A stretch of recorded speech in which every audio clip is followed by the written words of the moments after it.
This is the dimension of imagination. It is an area which we call the Twilight Zone.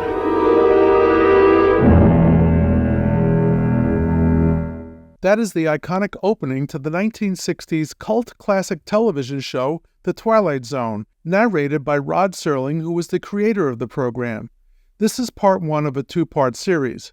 This one has to do with his daughter Anne Serling, who wrote a memoir of her life with the Emmy-winning author called As I Knew Him, My Dad Rod Serling. In the second part, we'll talk about a statue of him that was erected with the cooperation of the city of Binghamton and the Rod Serling Memorial Foundation. Anne Serling says who you saw in public was not at all what he was like while at home. My dad was nothing like the public imagined. You know, as I wrote in my book, he wasn't this dark character walking across the MGM soundstage and speaking in a tight voice. She says he was a lot of fun to be around. When I was about 13, I was getting my room redecorated, and I was really excited about this. It was just going to be like new wallpaper and new carpet, and I couldn't wait to get home from school to see the room because I knew it was going to be done.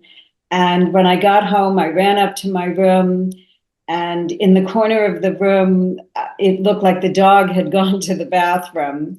And my father was standing in the room with me, and I pointed, and he walked over to this and picked it up with his hands. It was one of those fake dog poops that you could buy in one of those stores. And I couldn't believe he was picking it up in his hands. So this became a running joke between us. And I would hide it in his study, and I would hide it in his bedroom, and then he would hide it back on me. If you are a Twilight Zone fan and or a fan of carousels, visiting Recreation Park in Binghamton will be a worthwhile trip. I'm Jim Sebastian for Mid-Hudson News and Catskills News.